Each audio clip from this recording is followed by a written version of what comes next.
12ª giornata del campionato di eccellenza siciliana, girone A, allo stadio di Marco di Cammarata si affrontano il Camarat e la Parmonval, due squadre che vivono su pianeti diversi della classifica, che cercano punti per raggiungere i rispettivi obiettivi stagionali prima del fischio d'inizio.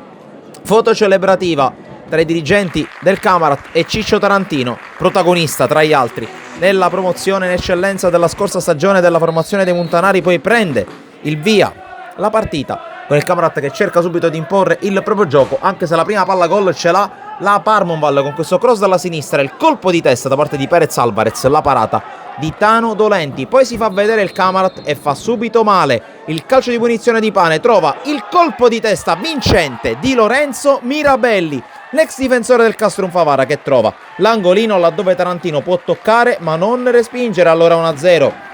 per la squadra di mister Fabrizio Cammarata con la rete di uno dei suoi centrali difensivi titolari. Insiste la formazione oggi in maglia giallo-blu, ancora con Pane, grande protagonista, qui traccia in verticale per cercare, senza però trovarlo, Nacho Pierce, che sarà anche lui grande protagonista della partita. Qui l'attaccante argentino lotta, poi fa la sponda per Archen, il quale non ci pensa due volte, va alla conclusione mancina a incrociare, blocca Tarantino senza grosse difficoltà. Ancora il centravanti francese che qui scodella questa bella palla al centro, Pierce con la sponda per Osvaldo, la palla sorvola di poco, l'incrocio dei pali alla destra di Tarantino. Poi ancora Camarat in attacco, un monologo della squadra di casa, ancora Archen a rifinire, la palla in mezzo per Osvaldo, questa volta Tarantino si supera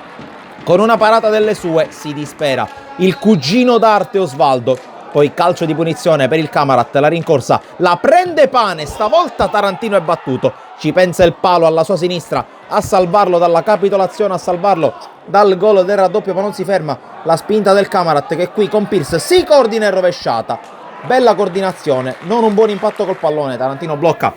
senza grossi problemi, si riaffaccia in avanti la Parmonval con Perez Alvarez che qui dialoga, conclusione dal limite dell'area di rigore ben orchestrata di Torres, vola sotto l'incrocio Dolenti che non vuole essere da meno al suo collega, poi azione innescata da Gonzalez per la conclusione, ancora bloccata da Dolenti a terra. Con le immagini passiamo al secondo tempo con Osvaldo che innesca subito Luca Ficarrotta, se la porta sul destro e calcia, respinge Tarantino a mani aperte, poi addirittura col piede a calciare lontano, ma subito dopo la connection argentina, Osvaldo per Pierce che sterza, salta ad avversari, calcia con il destro, spiazza Tarantino e il gol del 2-0 e segna dopo tanti tentativi Nacho Pierce, che va ad esultare con i compagni. Ringrazio Osvaldo per l'assist e della rete del 2-0. Poi all'improvviso si raffascia in avanti la Parmonval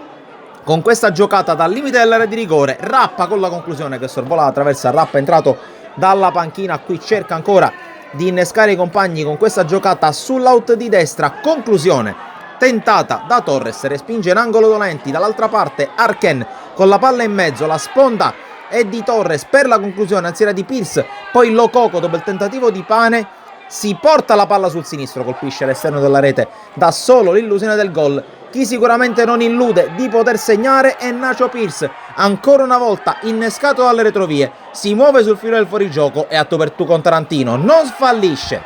Gol del 3-0, altra doppietta tra le mura amiche per Nacho Pierce che torna a trascinare a suon di gol la sua squadra, si pettina, bacia i tatuaggi e poi festeggia con i compagni per la rete del 3-0, quella che chiude la partita. Camarat che dunque torna a vincere davanti al proprio pubblico, risale la classifica e torna pienamente in zona playoff di eccellenza girone A. E dopo questo 3-0 da Sportisile è tutto, alla prossima.